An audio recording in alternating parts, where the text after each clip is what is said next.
Salam saudara-saudara, jumpa lagi dengan saya mengomentari video viral yang dilakukan oleh Ustadz Gus Miftah.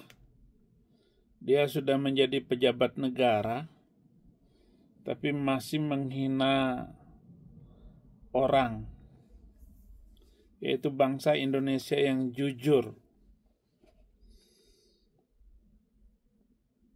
Pedagang es cendol, pedagang air minum, dia hina dan ejek. Sungguh keterlaluan Ustadz macam begitu. Tidak pantas kamu menghina orang Indonesia, warga Indonesia yang jujur dan mulia kelakuannya. Kamu itu ustadz macam apa? Kelihatannya kamu sudah berubah mentalmu gara-gara kamu diangkat menjadi penyelaras agama. Apa ya? Saya terhina dan diejek oleh kamu ya. Ini si Miftah ini, saudara, orang yang sangat keterlaluan, karena Miftah ini bagaimanapun dia dianggap sebagai orang Prabowo sekarang ini. Iya, teganya dia menghina pedagang es cendol. Saya kalau melihat di jalan orang yang lewat, dia mikul karung hanya untuk mulung, saya menangis. Sementara pejabat-pejabat, dia makan uang negara dan melakukan korupsi. Manakah yang lebih mulia daripada pedagang cendol, pedagang air minum asongan, tapi dihina oleh seorang ustadz Gus Miftah yang pernah menyinggung-nyinggung saya, menghina saya di dalam videonya. Dia mengutuk saya. Ketahuilah kamu, hai Miftah, ejekan hinaanmu itu sangat tidak pantas dan tidak manusiawi. Dan harus saya katakan ini, saudara Miftah, agar engkau sadar diri, memperbaiki ajaranmu, memperbaiki umatmu. Saya tidak rela melihat seperti itu. Jangan kamu menghina. Bahkan kamu sekarang sudah menjadi tim Presiden Indonesia Prabowo. Dan Anda tahu betapa saya membela kebenaran, terutama orang-orang Papua yang dihina oleh negara lewat pemerintah. Entah bagaimana caranya, bagaimana orang-orang Papua menderita luar biasa sejak 1960, berarti sudah 65 tahun yang lalu. Orang-orang Papua dihabisi dan dihina dan diejek, diinjak-injak oleh tentara dan polisi lewat berbagai macam cara, sehingga saya menangisi orang Papua. Kamu Miftah, kamu menghina orang yang hidupnya susah karena kemalangan, karena nasibnya tidak sepandai kamu, selicin lidah kamu, kepandaian kamu di dalam menelikung ayat-ayat dan menggunakan ayat-ayat itu sehingga kamu namamu naik dan terhormat. Karena nasibmu itu, kepandaian omonganmu itu. Tetapi kamu menggunakan penghinaan, candaan terhadap orang-orang yang hidupnya susah. Saya sudah dibohongi oleh pendeta yang bersama dengan saya. Dia menipu banyak dari kehidupan saya. Sampai sekarang saya tidak pernah mengungkit kejahatan pendeta itu kecuali yang dilakukan oleh Yosua Tewu. Hanya itu yang berani saya ungkapkan.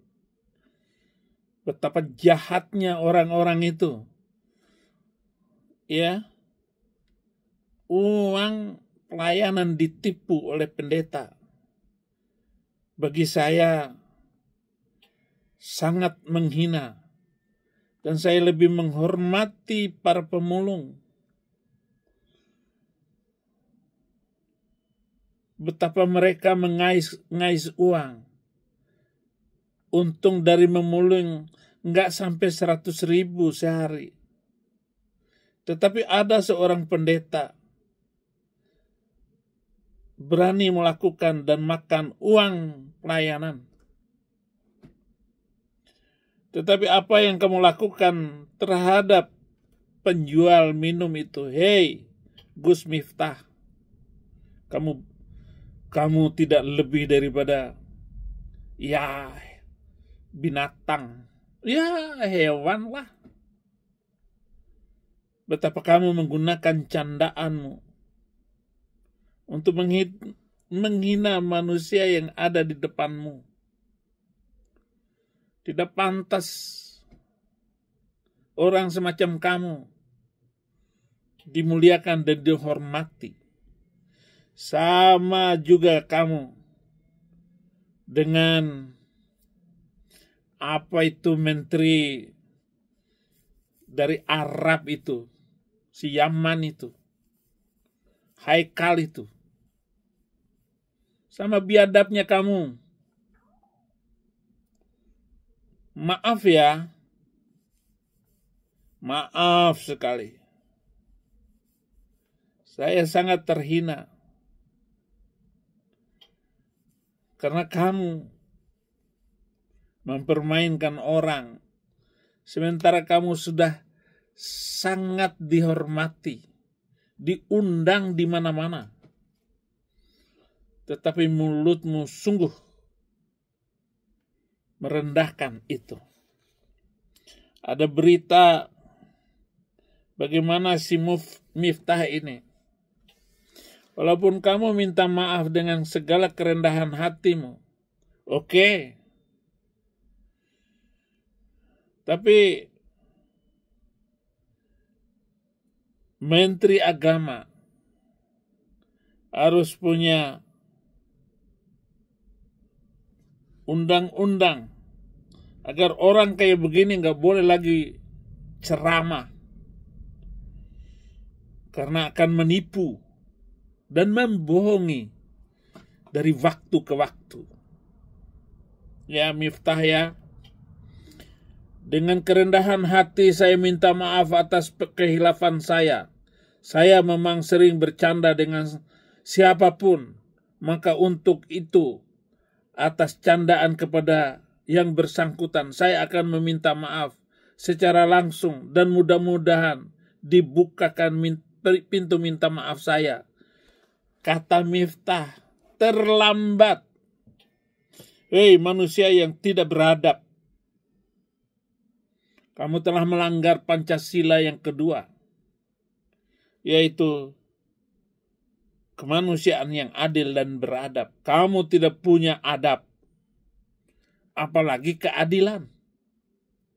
Kamu hanya menggunakan omongan-omongan dan video-videomu itu hanya untuk memviralkan dirimu. Kamu menggunakan juga nama saya untuk menghina kekristenan. Sekali lagi, ya, ini peringatan. Siapapun yang menghina saya, dengar baik-baik. Siapapun yang menghina saya, silakan lihat hidupmu. Kamu mempermainkan saya karena keadaan saya yang sudah berada di negeri orang. Tidak ada yang enak hidup ini. Dengar baik-baik. Maka Tuhan Yesus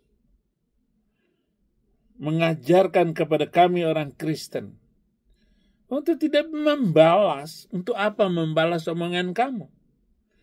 Kamu akan ditelikung oleh omonganmu sendiri, termasuk somat. Siapapun dia, mau ustadz hebat kayak apapun, dan setiap omongan saya akan menggetarkan setiap jiwa yang tulus.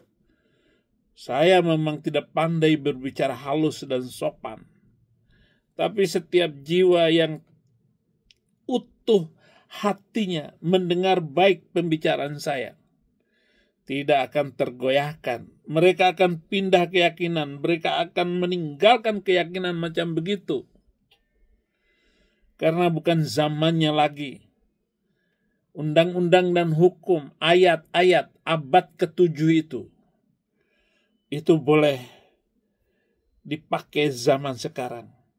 Undang-undang dan hukum itu sudah kedaluwarsa. Dan saya berani mengatakan, enggak lama lagi Tuhan akan membalaskan semua omonganmu itu. Weh, ingat baik-baik Miftah. Selain itu, meminta maaf kepada masyarakat Indonesia karena telah menimbulkan kegaduhan. Emang sudah gaduh kamu? Kalau saya kegaduhan ini karena saya profetik berbicara. Bahwa kalau 300 ayat itu berlaku dan dipakai untuk masa-masa yang akan datang, negara Indonesia akan hancur. Hancur pesenat telur. Hancur harga telur. Hancur semua harga telur itu. Kata orang Madura. Kamu harus tahu itu, Miftah. Dan jangan mempermainkan nasib orang. Ingat, kamu pernah miskin. Saya pernah miskin dan susah. Saya bukan orang-orang yang kaya atau hebat. Enggak. Saya hidup susah. Dan kesusahan saya itu, saya nikmati bersama orang-orang fakir miskin. Saya diberkati banyak setelah jadi orang Kristen. Tetapi saya tidak pernah berkelebihan. Walaupun saya cukup menikmati segala berkat yang Tuhan beri kepada saya.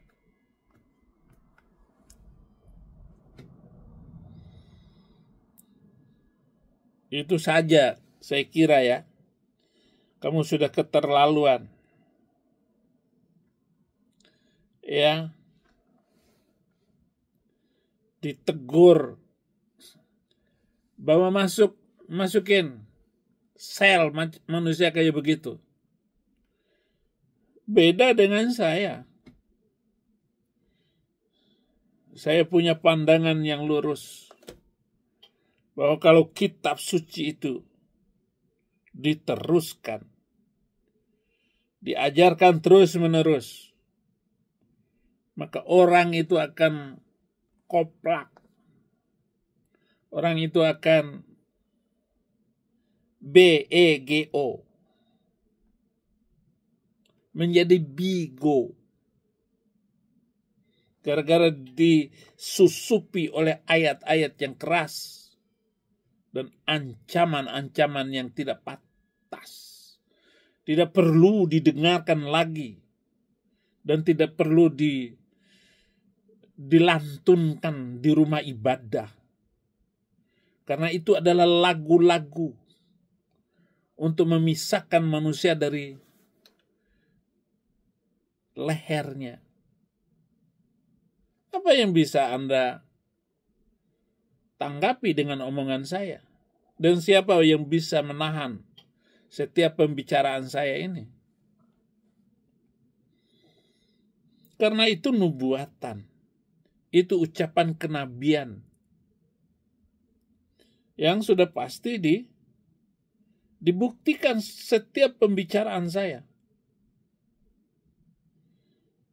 Artinya Pak Menteri Agama kalau tidak mencabut, menghapus permintaan saya itu, apa yang Anda harapkan? Katamu NKRI harga mati. Kalau undang-undang itu tidak dihapuskan, ayat-ayat yang saya minta menjadi NKRI mati harga. Bukan harga mati. Kekacauan akan terjadi terus-menerus. Rumah ibadah minoritas akan dilabrak dan dihancurkan terus-menerus. Kenapa? Karena tidak dihapuskan ayat yang saya minta itu. Dan saya tidak akan mundur sedikit pun. Walaupun saya harus dihabiskan umur dan hidup saya. Mari kita sadar semua saudara, Miftah ini memang manusia busuk. Terima kasih